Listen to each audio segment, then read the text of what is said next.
الاساتذه والاستاذات الكرام. هذه قلنا فرصه هذه تكون نحاولوا نتجمعوا، ما تجمعناش في الجمعيه العموميه، ما تجمعنا حتى شي مناسبه بسبب هذا الوباء وهذا، وفرصه نتلاقاو مع بعضياتنا ما تشوفناش. كاين شحال من واحد المرض راك عرفتوا اللي كاين، ما كانش فرصه فاش نتلاقاو، واستغلينا هذه الفرصه هذه اللي هي اليوم العالمي للمراه. قلنا باش نديروا واحد الحفل، حنا بحالنا بحال باقي المحاكم.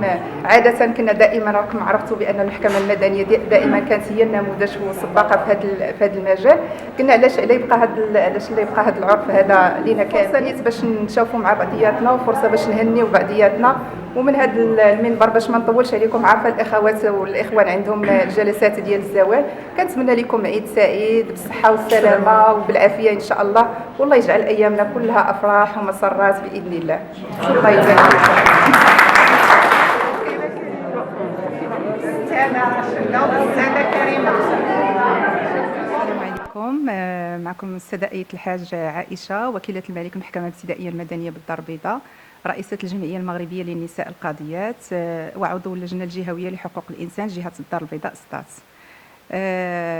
بمناسبة اليوم العالمي للمرأة وكباقي نساء العالم، قمنا بالاحتفال بهذه المناسبة كجمعية النساء القاضيات على مستوى جهة الدار البيضاء. للأسف كيف ما عرفتوا مع هذا الوباء حرمنا من هذا اللقاء اللي اعتادت الجمعية وتعودت أنها كتدير واحد الحفل اللي كتجمع فيه جميع قاضيات المملكة، ممارسات، متقاعدات أو ملحقات بإدارات أخرى، ونقوم بتكريم ثلة من القاضيات وثلة من الحقوقيات سواء المتقاعدات أو الممارسات. لكن للأسف شاءت الأقدار بهذا الوباء اللعين الذي حرمنا من مجموعة من يعني حياتنا اليومية ومن ما تعودنا عليه دائما. فكرنا في هذه الالتفاتة بالنسبة لبعض القاضيات.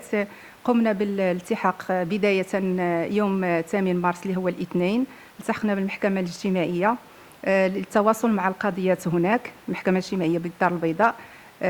تواصلنا مع القاضيات، وبالصدفة تبين أن هناك حفل منظم من طرف السيدة وكيلة الملك والسيد رئيس المحكمة للاحتفاء بالمرأة الحقوقية، سواء محامية أو قاضية أو عدل أو مفوضة قضائية إلى غير ذلك من النساء الممارسات في المحكمة.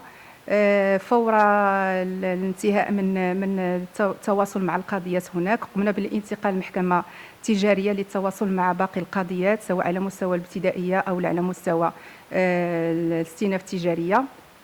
وبحكم أن الدار البيضاء كما تعرفون صعوبة التنقل والمعاناة التي يعانوا منها، في الحقيقة أحسست بالمعاناة التي يعاني منها المحامي يوميا أثناء التنقل المحاكم الدار البيضاء. فور ذلك انتقلنا يوم الثلاثاء للمحكمة الزجرية للتواصل مع القاضيات والنائبات كذلك ومجموعة من الموظفات. مباشرة بعد ذلك انتقلنا إلى محكمة الاستئناف في الدار البيضاء نيابة ورئاسة كذلك. الحمد لله حاولنا نديروا هذه الالتفاتة، ولو أنها يعني نوع هو من التواصل وتقديم وردة تعبير عن تواصل الجمعية وحبها للقاضيات يعني على مر الزمان. وأيضا اليوم ستقوم ممثلة الجمعية الأستاذة لمياء أبوزور على مستوى المحكمة الابتدائية بالدار البيضاء وقسم قضاء الأسرة بالرباط بالتواصل مع القاضيات بعين المكان وتقديم الورد رمز تعبيرا على وهو رمزي في الحقيقة تعبيرا عن تواصل الجمعية مع باقي قضاة قاضيات المملكة. للأسف لم نتمكن من التواصل مع الكل، تعرفون صعوبة التنقل وإكراهات المهنة وإكراهات العمل اليومي فرض علينا هذا الحجر اللي صعب التنقل على مستوى جميع محاكم المملكة. واليوم وكوكيلة ملك بتنسيق مع السيد رئيس المحكمة قمنا بحفل على مستوى المحكمة الابتدائية المدنية للاحتفاء بقضيات المحكمة الابتدائية سواء على مستوى النيابة العامة أو على مستوى الرئاسة. احتفال رمزي شاركنا خلاله رجالنا هنا بهذه المحكمة، قضاة هذه المحكمة أيضا الحاضرين، والسيد رئيس المحكمة والسيد رئيس كتاب الضبط، وبعض الصديقات زميلاتنا كالأستاذة شبيهي التي نعتبرها ونكن لها كل الاحترام والتقدير، وما بخلت علينا يوما بحضورها ومساندتها للجمعية كذلك. وفي الحقيقة كان هذا حفلا رمزيا لكي لا تبقى المحكمة الابتدائية المدنية وحدها بدون الاحتفال بهذا اليوم العالمي للمرأة. وأتمنى أن يكون هذا اليوم يعني سعيدا لكل امرأة على مستوى العالم وأيضا على مستوى المغرب، سواء كانت قاضية أو محامية أو موظفة في شتى المجالات. قمنا أيضا باليوم وكعادتها يعني الجمعية المغربية للنساء القاضيات بالاحتفاء بقاضيات المملكة. قمنا بحكم صعوبة التنقل كما قلت باختيار قاضيتين بهذه المحكمة، القيدومة الأستاذة رشيدة بن حرف الممارسة بهذه المحكمة لأزيد من يعني منذ التوحيد، تعرفت عليها وهي إنسانة خلوقة طيبة مرحة. وأيضا الأستاذة كريمة حمدون الكل يعرفها بهذه المحكمة، صاحبة الابتسامة وصاحبة المرح، ويعني كل ما تطلبه في أي امرأة تجد في هاتين الرفيقتين الرائعتين.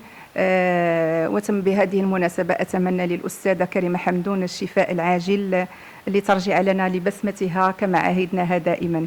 جميع نساء العالم ونساء المغرب خاصة من هذا المنبر أتمنى لهم السعادة والتوفيق والنجاح، وأن يرفع عنا مولانا هذا الوباء ونعود لأيامنا السابقة كما كنا من قبل. وشكرا جزيلا، وأحيي تحية خاصة لمنبر صوت العدالة الذي ما فتئ أن يقوم بالتنقل لشتى محاكم المملكة لنقل الخبر في حينه لجميع مساعدي العدالة. وشكرا جزيلا. السادة بلدي، نائبة رئيس المحكمة المدنية بالدار البيضاء وعضوة بجمعية نساء القاضيات، بهذه المناسبة ديال 8 مارس وبمبادرة من السيدة الوكيلة رأينا أن نديروا واحد الجولة عبر المحاكم الدار البيضاء، محكمة تجارية، محكمة زجرية، كذلك محكمة السيناء، وباش تلاقينا بالقضيات والمستشارات وهنئناهم بهذه المناسبة ديال 8 مارس. ونظرا أننا كنا دائما كان السيدة الوكيلة واللي هي رئيسة الجمعية دائما كتهيئ واحد الحفل كبير كيجتمعوا فيه جميع نساء القاضيات، ولكن نظرا لهذا الوباء ولهذا اللي كاين في البلاد سأس أن تكون واحد الحفلة محصورة غير في المحكمة المدنية اللي فيها غير القاضيات ديال هذه المحكمة، وحاولت انها تدخل الفرحه والبهجه عليهم في هذا النهار باش يبقاو دائما كيتذكروه، باش ما يتنساش وما يكونش هناك رغم هذا الوباء اللي كاين، باش ما يتقطعش، يبقى دائما واحد الاستمراريه. وكنتمنوا من الله يرفع هذا الوباء وترجع الايام عاديه كيف ما كانت، ويبقاو دائما ديك الاحتفالات اللي كنا كنديروا باسم الجمعيه. وشكرا.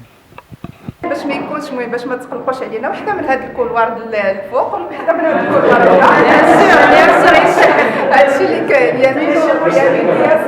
المهم ان شاء الله غتكون ايامنا كلها يكفي انه اذا درنا النساء الحمد لله كنطلب بالمناصفه، ويكفينا فخرا انه المحكمه المدنيه القاضيات ديالنا هما اكبر عدد من القضاة، وهذا فخر لنا. ومن هذا